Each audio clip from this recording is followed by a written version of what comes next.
graça e paz, em nome do Senhor Jesus. Eu quero convidar você para que estejamos meditando na palavra do Senhor. Nós vamos ler no Antigo Testamento, no segundo livro de Samuel, no capítulo 23, os versículos de 1 a 5. Segundo livro de Samuel 23, de 1 a 5. As últimas palavras de Davi. São estas as últimas palavras de Davi, palavra de Davi, filho de Jessé, palavra do homem que foi exaltado, do ungido do Deus de Jacó, do mavioso salmista de Israel.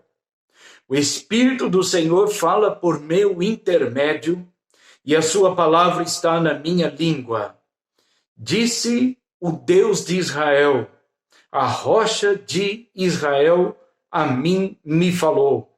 Aquele que domina com justiça sobre os homens, que domina no temor de Deus. É como a luz da manhã, quando sai o sol, como manhã sem nuvens, cujo esplendor, depois da chuva, faz brotar da terra a erva.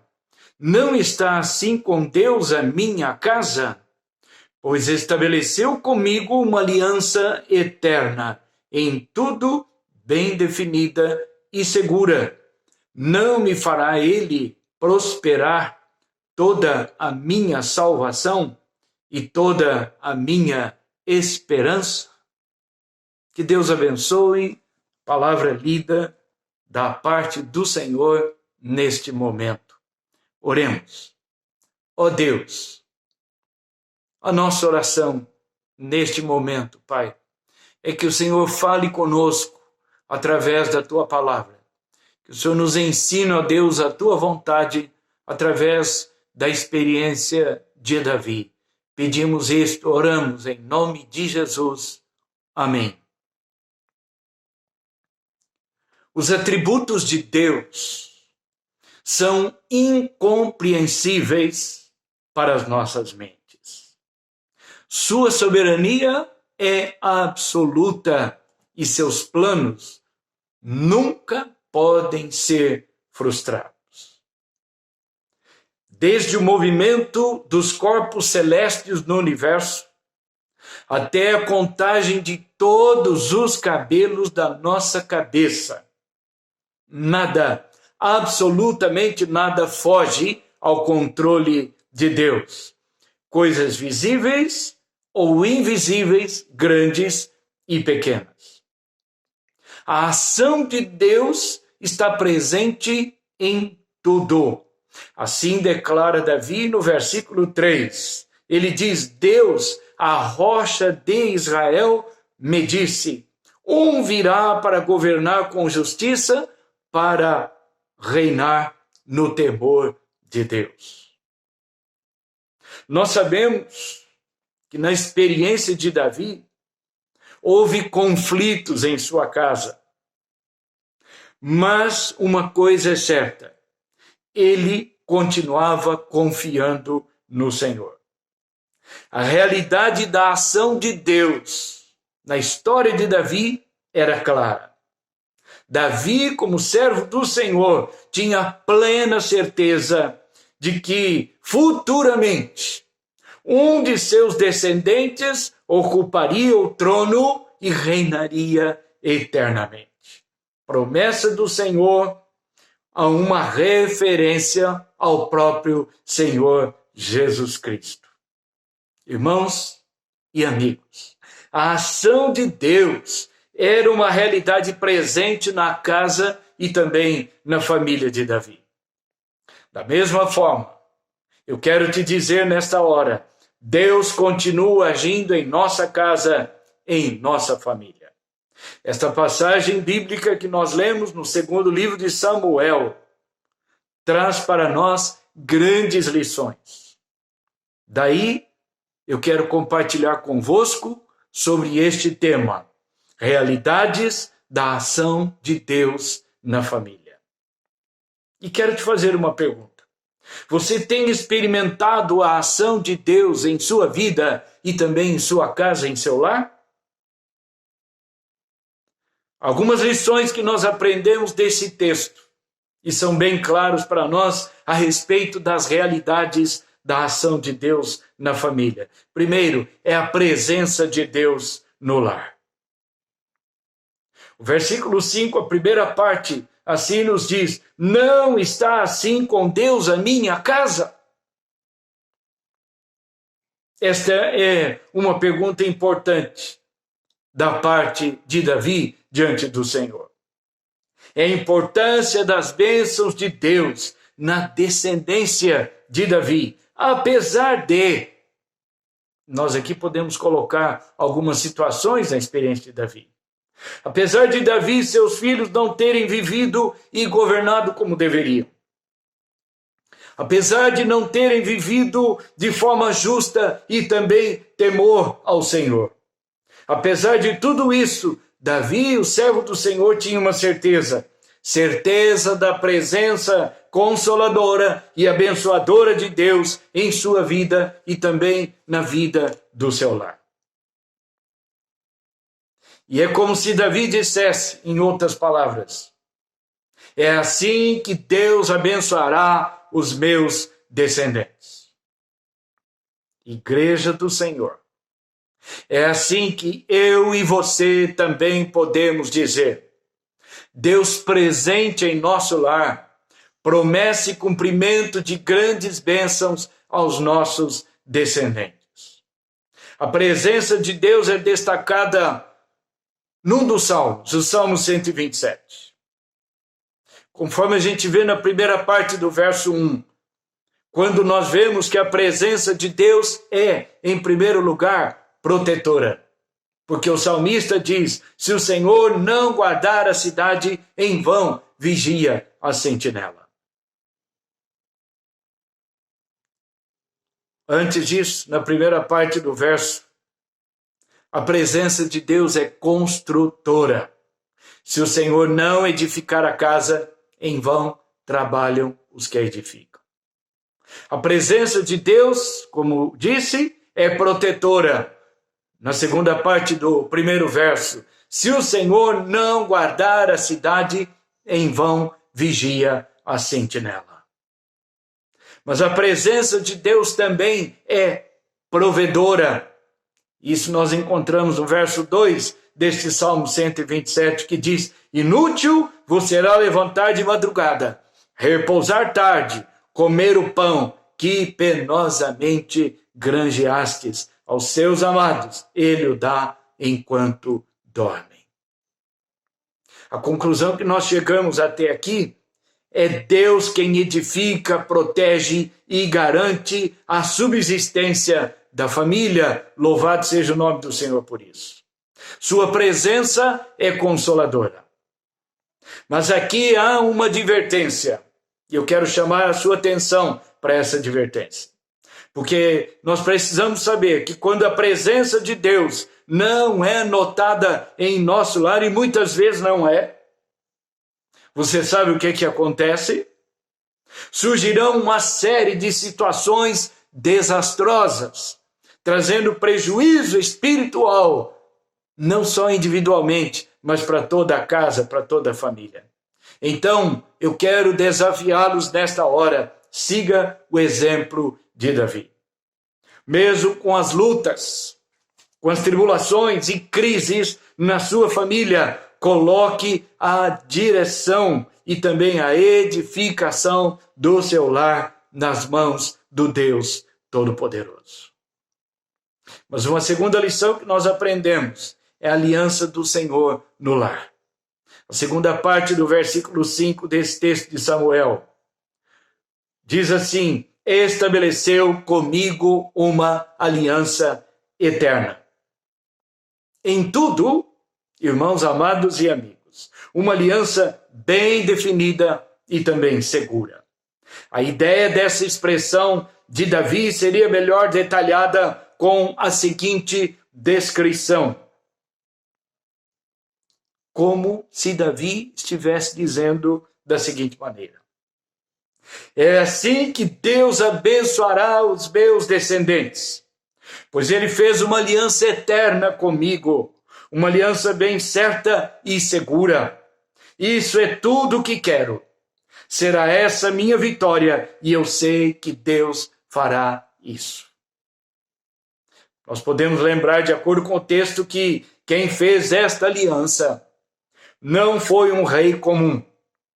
Mas nós podemos dizer com todas as letras, quem fez esta aliança foi o Deus Todo-Poderoso, o El Shaddai, o Todo-Suficiente, o Deus das promessas e também o Deus do cumprimento dessas promessas. Ele, o Deus Todo-Poderoso, estabeleceu com Davi uma aliança eterna. Cabe a nós, portanto, ensinar aos nossos descendentes, e essa é a palavra que eu quero deixar a você, meu querido, minha querida. Cabe a nós ensinar aos nossos descendentes as bênçãos da aliança que o Senhor um dia fez conosco. É a aliança da graça, não é outra. Uma aliança que foi prometida e cumprida onde? No sacrifício de Jesus e também selada e garantida pelo Espírito Santo de Deus em nossos corações. Esta é uma grande realidade da ação de Deus em nosso lar. Louvado seja o nome do Senhor por isso. É, portanto, obrigação nossa ensinar a respeito da aliança da graça aos nossos filhos, e estes, por sua vez, também aprendendo, ensinarão aos seus descendentes. Um dos belos exemplos que nós temos, que já foi destacado na mensagem anterior, no domingo anterior, é o exemplo de Josué, no capítulo 24 de Josué, o versículo 15, a respeito da renovação da aliança na família. Josué disse assim ao povo: escolhei hoje a quem sirvais. Aqui está o desafio para a nossa família.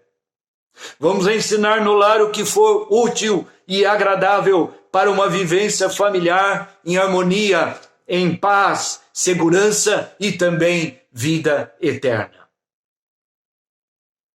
Por isso eu quero trazer aqui uma palavra neste mês do lar. Maridos, esposas, pais e filhos, tomemos posse dessa aliança eterna que o Senhor tem oferecido a nós através do Senhor Jesus Cristo.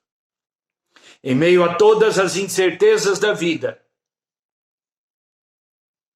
é muito agradável para nós, consola o nosso coração, sabermos que o firme fundamento de Deus permanece, como diz o apóstolo Paulo na sua segunda carta que escreveu a Timóteo, capítulo 2, verso 19.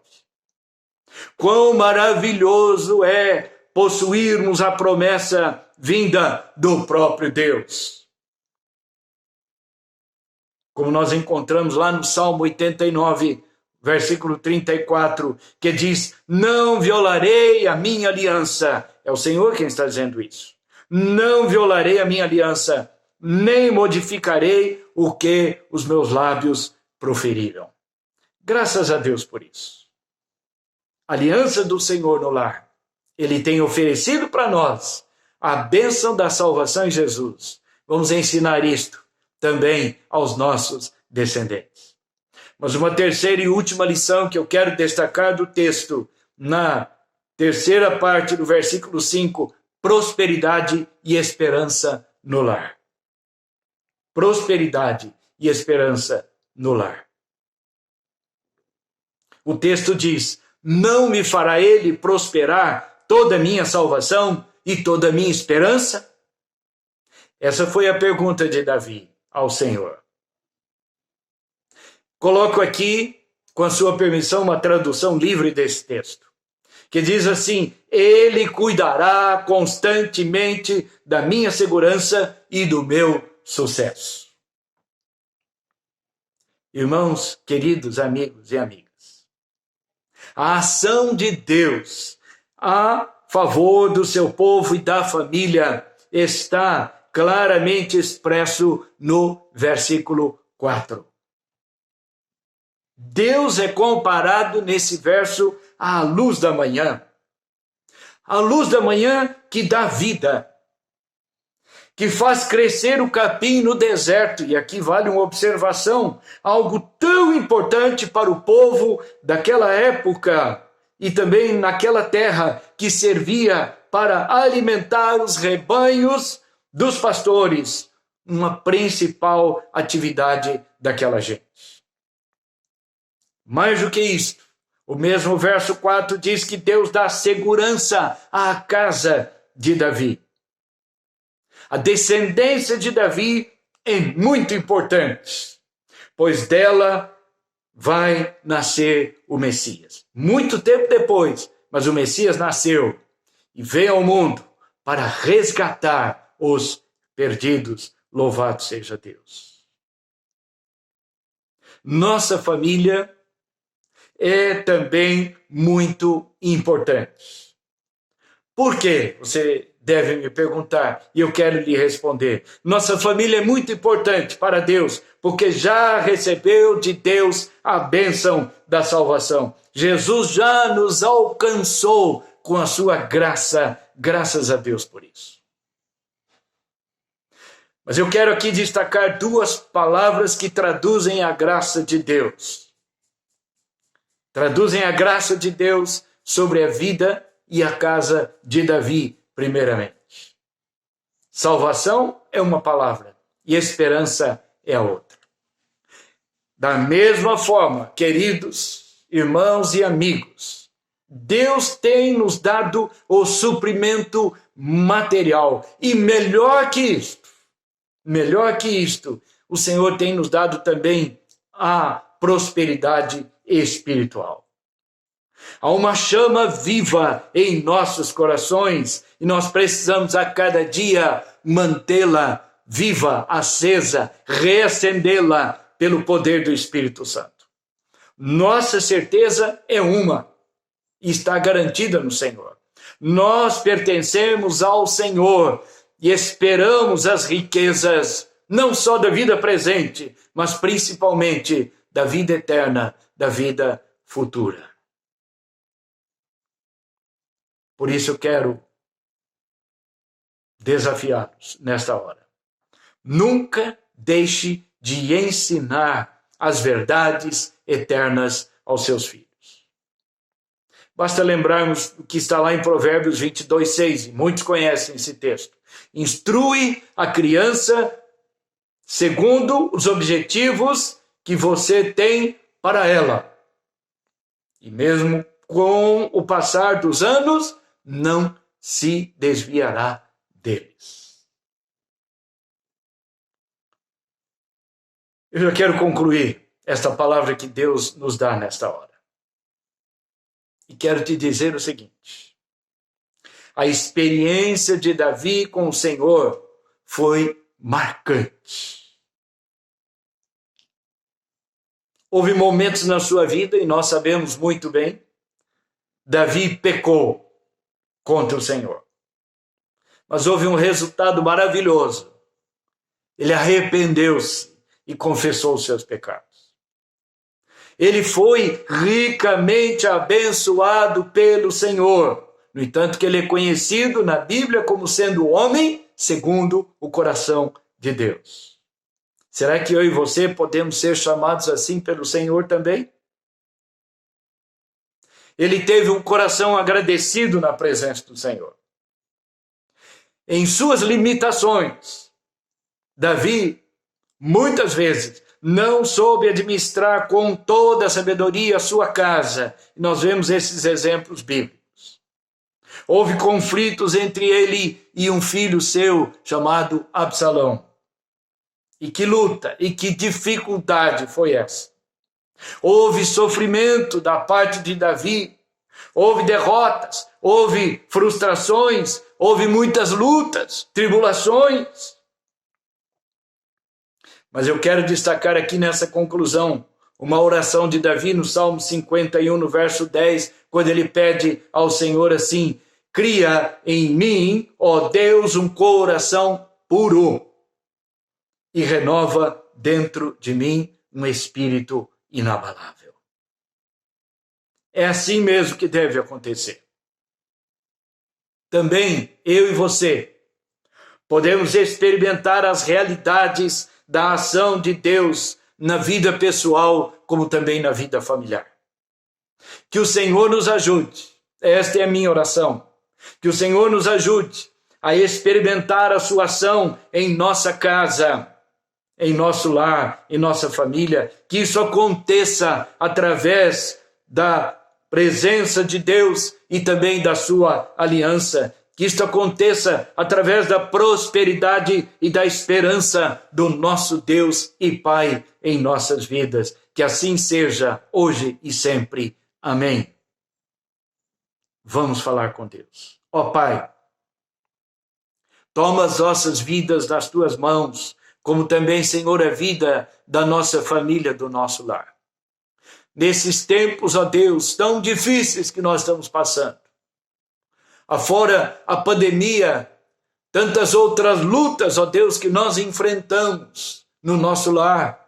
Ó Deus, quantos ataques do inimigo vêm, ó Deus, para dentro do nosso lar. Mas nós estamos pedindo agora, Senhor, em nome de Jesus, dá-nos a tua proteção, dá-nos o teu amparo. Ó Senhor, coloca soberanamente a tua ação sobre a nossa vida, sobre o nosso lar, sobre a nossa casa, sobre os cônjuges, maridos e esposas, sobre os filhos, sobre os descendentes, para a glória e honra do nome do Senhor. Nós te pedimos essas bênçãos, oramos em nome de Jesus. Amém e amém. Que Deus nos abençoe.